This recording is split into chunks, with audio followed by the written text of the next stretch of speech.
Guys আসসালামু আলাইকুম। আশা করি আপনারা সকলে সবার তরে ভালো আছেন, সুস্থ আছেন। আমিও আপনাদের দোয়ার বরকতে ভালো আছি এবং সুস্থ আছি। আজকে স্পিচের আরেকটি গুরুত্বপূর্ণ বিষয় নিয়ে হাজির হয়েছে আপনাদের মাঝে, এবং সে বিষয়টি হচ্ছে যে অনেকে যে স্পিচ ওয়ার্ল্ড এক্সপ্রেসের নামে মিথ্যা এবং ভুয়া তথ্য পাচার করতেছেন। আসলে তারা কিছু কিছু সাংবাদিক, দুই একজন সাংবাদিক স্পিচের পিছনে লেগেছে, কিংবা তারা অন্য কোনো কোম্পানি থেকে টাকা খেয়েছে। পরবর্তীতে এরা স্পিচের নামে মিথ্যা ও ভুয়া তথ্য প্রচার করতেছে, আর প্রচার করে স্পিচের মার্কেট ভঙ্গ করতেছে। তো এরকম মার্কেট ভঙ্গ করেছে কিংবা এরকম নিউজ করেছে আমরা দেখেছি যে সময় টিভি এবং কালের কণ্ঠ। তার মানে সময় টিভিতে এবং কালের কণ্ঠতে দুইজন সাংবাদিক কিংবা দুইজন নিউজদাতা এই এসপিসি নিউজ করেছে। আজকে আপনাদের জন্য একটি খুশির খবর যে এসপিসি ওয়ার্ল্ড এক্সপ্রেসের সে আলামিন স্যার গতকাল আপনারা দেখেছেন যে লাইভে এসেছে। লাইভে এসে উনি জরুরি নির্দেশনাগুলো দিয়েছেন এবং বলেছেন যে আমি আপনাদের সাথে আছি এবং থাকবো, আপনাদের সাথে যথাযথভাবে কাজ করব।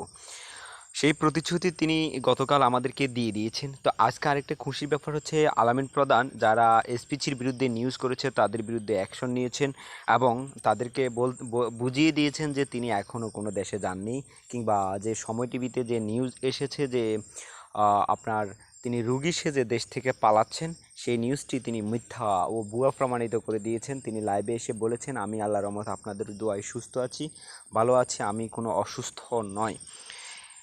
তো আজকে কালকে কালকে যখন তিনি প্রতিবাদ করেছেন তার ওই প্রতিবাদের ধারাবাহিকতায় আজকে সময় টিভির সেই মিথ্যা এবং ভুয়া নিউজদারি আপনারা দেখতে পাচ্ছেন যে মিথ্যা এবং ভুয়া নিউজদারি পলাশ মাহমুদ আপনারা এখানে দেখতে পাচ্ছেন লেফট জব অ্যাট সময় নিউজ টিভি। তার মানে সময় টিভি থেকে তাকে বরখাস্ত করা হয় কিংবা সময় টিভি থেকে তাকে বের করে দেওয়া হয়। কিছুক্ষণ আগেই নিউজটা পাওয়া গেছে এবং তাকে বলে দেওয়া হয়েছে যে যাতে এরকম আর কোনো নিউজ না করে, আর এরকম নিউজ করার অভিযোগে মূলত তাকে সময় টিভি থেকে বের করে দেয়। এরকম মিথ্যা এবং ভুয়া তথ্য করার কারণে তাকে সময় টিভি থেকে এখন অব্যাহতি কিংবা বহিষ্কার করেছে।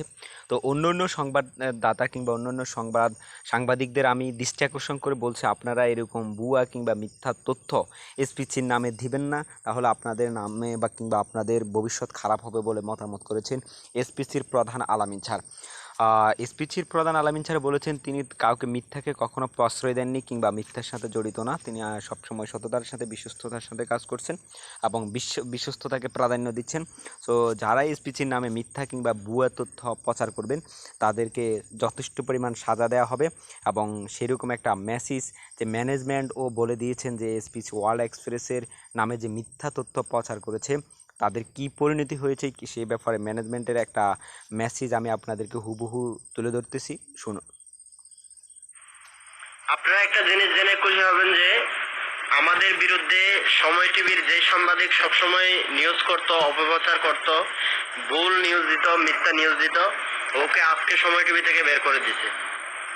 ওর দীর্ঘদিনের প্রতিষ্ঠান ও সময় টিভিতে একজন সিনিয়র একজন সাংবাদিক ছিল, ওকে আজকে সময় টিভি থেকে বের করে দিছে। তো বাকিদেরকে হুঁশিয়ার করা গেল যে আপনারা দয়া করে এসপিচির বিরুদ্ধে কোনো মিথ্যা কিংবা ভুয়া তথ্য, বাজে তথ্য দিয়ে এসপিচির গ্রাহকদেরকে হতাশ করবেন না, তাহলে আপনাকেও বের হতে হবে এরকম একটা প্রতিষ্ঠান থেকে।